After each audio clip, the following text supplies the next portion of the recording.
All right, Nick Halliday here from Delaware Live Sports with Coach Rob Tattersall, Wilmington Friends.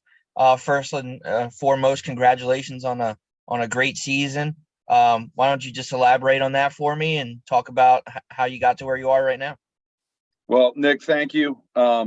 We've been very fortunate that we've had a great group of kids come together here. We've stayed healthy, and we've been able to put up a lot of victories. It's been a lot of fun, but yet there's still one more game to go. So a little bit more work to do here. Exactly. So you had, a very successful season, very successful postseason, and now you're heading into the championship. What are you telling your kids and talking to them about playing in front of a big crowd at the big stage and in the moment at University of Delaware in this game coming up Saturday? Well, you touched on it. Our theme all year has been be in the moment, right? And whether that moment be Monday's practice, Tuesday's practice, prepping at night, doing your homework, being in the little moments to get to the big moment. And obviously this is the biggest moment of them all coming up. The big thing is just preparation. Do what you're supposed to do. Eat when you're supposed to eat, drink the water, study your plays, know what you're doing mentally, get ready to play, and just be ready for it.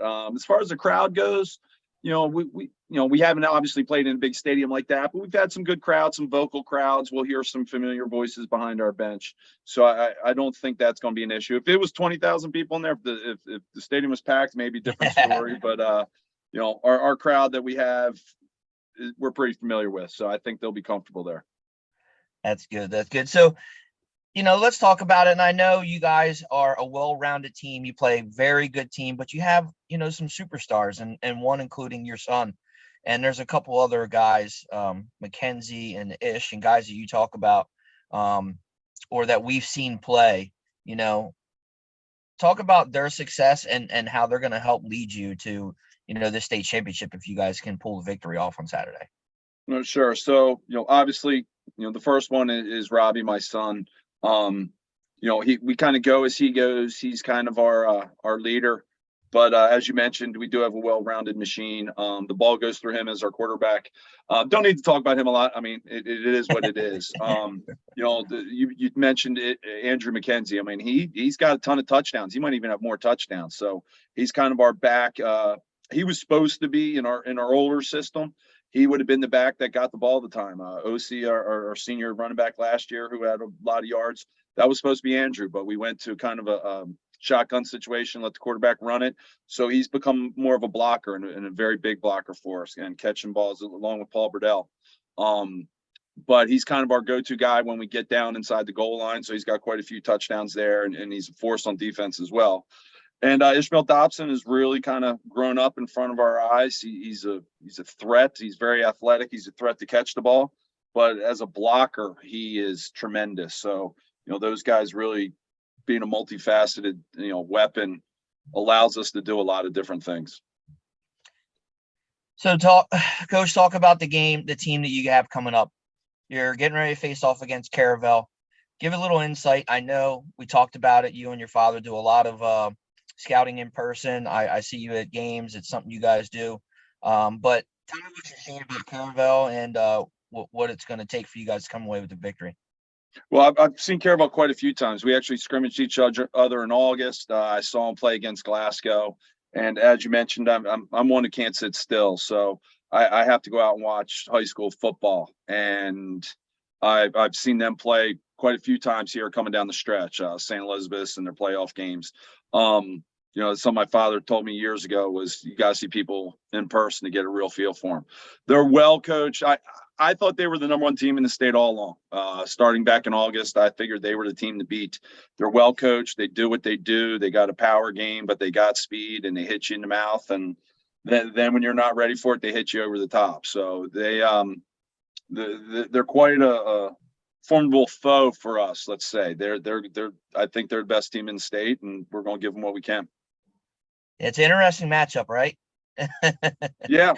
Ground and pound, and they like to spread you out and throw. So talk about what it's going to mean to you guys. Last championship was 1984. You talked about your 88 team a little bit. 2016. Last appearance was 2018. If I'm correct, you guys had your quarterback hurt. Mr. Cole Opterback had to go in and play, and it was a tough one. But what would it mean to Friends to come away with this victory? Oh, well, to come away with the victory, first off, would mean a tremendous amount to our whole community, the whole school, the alumni base. I mean, what better, what better way to end the season than to be state champions, right? So it's something you can really be proud of, especially school our size with the limited numbers. I mean, we got 33 kids on our football team, 9th through 12th grade. So, Wow. that's an incredible feat in itself, I think, just to get to this stage. But, you mentioned 18. I really liked our chances that year. However, our two best players, Wyatt Nelson had a high ankle sprain, was in a boot, our starting quarterback, and our best all-around football player, Quentin McAbee, was in the hospital with a lacerated pancreas that he suffered during the Tower Hill game, and he played two quarters. He played a half of football with a lacerated pancreas, and Wow. if we had them, I think that would have been a different outcome. But there in course. 16, we were a fumble away from pulling it off. So we've been close, knocking on the door. Now, none of these kids were in middle school at that time. So we kind of have a new group of characters, but our alumni support is fantastic. Our faculty support is fantastic. And the support from everybody, at the school currently is outstanding. So it would mean the world to, I think, everybody involved. Awesome. Well, Coach, I really appreciate it. Thank you for your time. Thank you for all the stuff you do to help us out, making our Delaware Live guys, our streams easier, better than notes, and taking time out. Best of luck, this Saturday, and we'll be there at the stadium with you. Well, Nick, hey, I appreciate it. And thank you for all that you guys do for Delaware High School sports. You got it. Enjoy the rest of your night, and we'll see you tomorrow for Championship Saturday. You got it. Take care.